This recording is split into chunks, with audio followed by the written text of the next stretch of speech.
Hello students, हमने पिछले class में आपको 3 पॉइंट बताए थे एक्सटर्नल रिकंस्ट्रक्शन के बारे में और एमलगमेशन के बारे में और एब्जॉर्प्शन के बारे में। ठीक है, देखिए एक्सटर्नल रिकंस्ट्रक्शन और एमलगमेशन में क्या था कि कंपनी बंद हो रहा था और एक नया कंपनी बन रहा था। ओके, और एब्जॉर्प्शन में क्या था? एब्जॉर्प्शन में कि मतलब कोई कंपनी को खरीद रहे हैं। ठीक है, जो हमारे पास में अभी कंपनी है, कोई बिक रहा है कंपनी, उसको हम खरीद रहे हैं, तो उसमें यह था 3 पॉइंट था।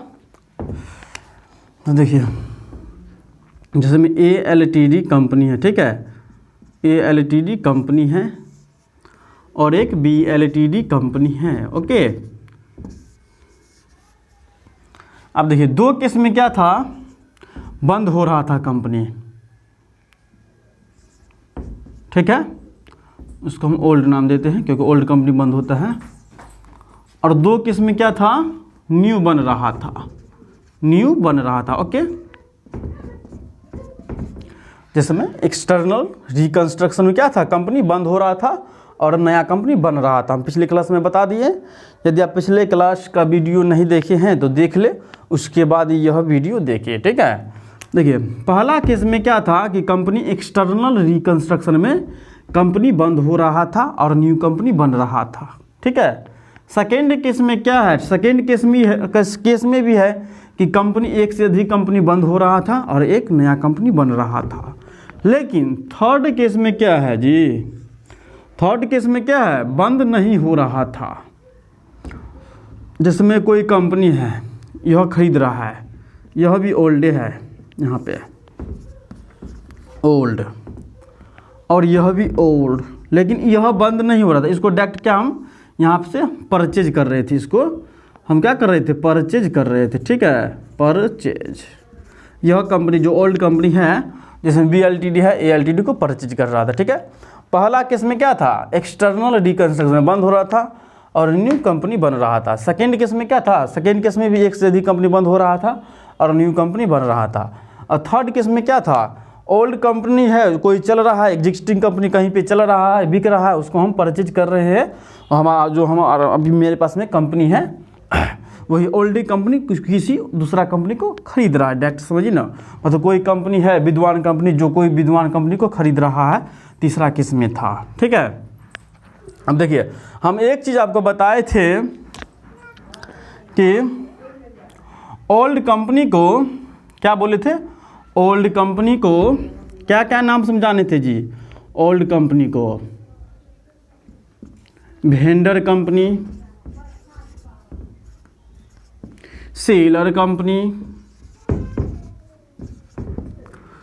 Transferor company, transferor company. ठीक है, ट्रांसफरर कंपनी क्या था, ट्रांसफरर कंपनी। ठीक है, लेकिन यहाँ पे क्या है, यहाँ पे देखिए यह तीनों कंपनी क्या है, मतलब सेलर कंपनी। अपनी भाषा में समझिए ना, देखिए यहाँ पे क्या है, यह तीनों का बात इसमें क्या है, यह तीनों क्या है, सेलर कंपनी है। ठीक है, मतलब तीनों का क्या है, यहाँ पे चेंज हो रहा है, न्यू बन रहा है, तो समझिए बिक रहा है। सेकेंड केस में भी क्या था, न्यू बन रहा है, तो यह समझिए बिक रहा है, तो न्यू बन गया। यह भी क्या है, ओल्ड बिक रहा है और इसमें एड हो रहा है। ठीक है, और न्यू कंपनी का हम नाम क्या दिए थे, परचेजर कंपनी, क्योंकि यह खरीदने वाला कंपनी है। यह तीनों क्या है, खरीदने वाला, परचेजर कंपनी, परचेजर कंपनी और ट्रांसफरी कंपनी। ठीक है, ओल्ड कंपनी को जो बिकने वाला कंपनी है उसको क्या हम ट्रांसफरर कंपनी के नाम से भी जानते हैं, वेंडर कंपनी के नाम से भी जानते हैं और सेलर कंपनी के भी नाम से हैं। तो यहाँ पे कौन कौन सा है, देखिए यहाँ पे जो बिकने वाला है, जिसमें आपको हम एग्जाम्पल इस तरह बताते हैं। देखिए पहला में क्या था, एक्सटर्नल, यहाँ पे लिख देते हैं एक्सटर्नल, शॉर्ट में एक्सटर्नल रिकंस्ट्रक्शन, पहला वाला ये पॉइंट है एक्सटर्नल रिकंस्ट्रक्शन। और यहाँ पे हम ए दे देते तो समझ जाएगा एमलगमेशन, और थर्ड में दे देते हैं एब्जॉर्प्शन, मतलब ए का मतलब एब्जॉर्प्शन भी समझिएगा। देखिए एक्सटर्नल रिकंस्ट्रक्शन में क्या था, यह बंद हो रहा था और एक नया बन रहा था। तो जो बंद हो रहा है उसको हम क्या समझेंगे, सेलर कंपनी और ट्रांसफरर कंपनी। और फिर सेकेंड केस में भी क्या था, सेकेंड केस में भी एक से अधिक कंपनी बंद हो रहा था, तो उसको भी क्या समझेंगे हम, सेलर कंपनी ट्रांसफर। आपके बुक में ट्रांसफर दिया होगा कंपनी, आपके बुक में सेलर नहीं लिखा होगा, ठीक है। लेकिन अपने भाषा में समझना है तो सेलर समझिए और परचेजर समझिए तो अच्छा रहेगा, सेलर कंपनी और ट्रांसफर कंपनी। थर्ड केस में क्या था, ओल्ड कंपनी बिक रहा था, सेलर कंपनी ट्रांसफर कंपनी। और देखिए इधर में क्या था, यहाँ पे क्या है, न्यू कंपनी बन रहा है, तो न्यू कंपनी क्या है यहाँ पे, यह परचेजर कंपनी है और यह भी परचेजर कंपनी है, यह भी परचेजर कंपनी। तो आप एक चीज़ हमको बताइए, कोई भी चीज़ को खरीदेंगे तो उसके बदले में कुछ देंगे कि नहीं देंगे, सो बताइए। देखिए यह मार्कर है, हम मार्केट से परचेज किए, ठीक है, मार्केट से हम परचेज किए, तो इसके बदले में हम देखिए मार्कर हम ले लिए और उसके बदले में उसको कुछ दिए कि नहीं दिए, मनी दिए, ठीक है। तो यहाँ पर भी यह तीनों केस में क्या है कि यह मतलब यह तीनों केस में कुछ ना कुछ तो देगा, कुछ ना कुछ तो देगा, ठीक है, क्योंकि इसमें क्या है, यह तीनों में मालिक है कि मालिक है। यहाँ पे देखिए, यहाँ पे बंद हो रहा है कंपनी, तो यह तीनों में क्या है, शेयर होल्डर होगा। शेयर होल्डर मीन्स क्या होता है जी, मालिक होता है, शेयर होल्डर होगा। शेयर होल्डर मीन्स क्या होता है, मालिक, कंपनी का मालिक को हम बोलते हैं शेयर होल्डर, क्योंकि कोई भी कंपनी में एक मालिक नहीं होता है, ठीक है, खासकर जिसमें एलटीडी लगता है, जिसमें प्राइवेट लगता है वो इसमें तो मिनिमम 2 हो सकता है, लेकिन जिसमें एलटीडी लगता है उसमें कम से कम 7 शेयर होल्डर जरूर होता है, ठीक है। तो हम एलटीडी कंपनी का बात करें, बीएलटीडी का मतलब इसमें बहुत सारा हो सकता है से मालिक। देखिए यहाँ पे बहुत सारा मालिक है, तो आप बताइए यह कंपनी बंद हो रहा है तो अब इसके बदले में कुछ देगा कि नहीं देगा, सो देगा। तो यही डिसाइड होगा यहाँ पे कि क्या दिया जाएगा और नहीं दिया जाएगा। यहाँ पे यही तीनों मतलब ये तीनों केस में डिसाइड होगा कि क्या दिया जाएगा कि नहीं दिया जाएगा।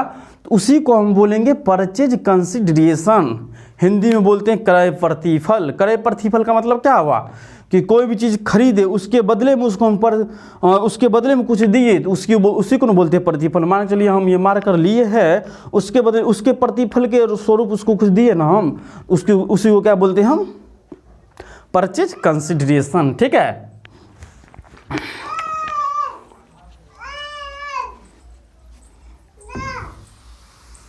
यहाँ मिटाते हैं, थोड़ा बताते हैं।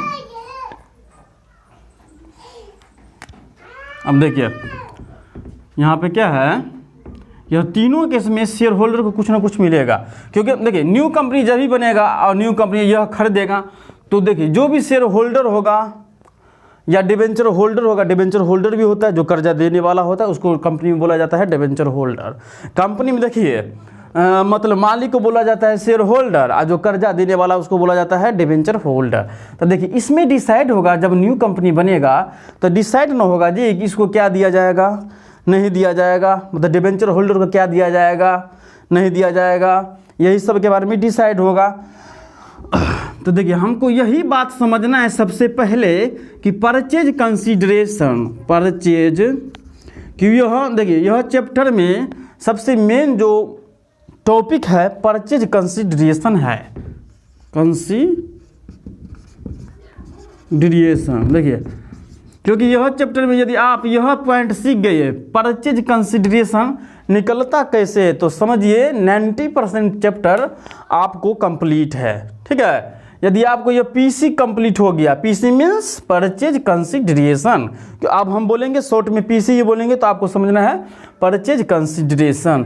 तो सबसे देखो इसमें परचेज कंसीडरेशन निकालने के लिए कैसे निकलेगा, क्योंकि बहुत सारा पॉइंट दे देगा आपको कि डिबेंचर को दिए हैं 10 रुपया या डिबेंचर का 12-10 था, मान के लिए पहले वाला बैलेंस शीट जब होगा ओल्ड कंपनी जो ट्रांसफर कंपनी का बैलेंस शीट है, देखिए ट्रांसफर कंपनी का क्या है यहाँ पे बैलेंस शीट है, ठीक है, बैलेंस शीट है। इसमें डिबेंचर में दिया है ट्रांसफर कंपनी का 10,000 रुपया, ठीक है, दिया है डिबेंचर दिया है, शो कर रहा है ट्रांसफर कंपनी में जो बंद होने वाला कंपनी है उसमें दिया है 10,000 रुपया। जब नया कंपनी बनेगा तो वह डिसाइड करेगा इसको 10,000 रुपया देंगे या 5,000 रुपया देंगे, ठीक है।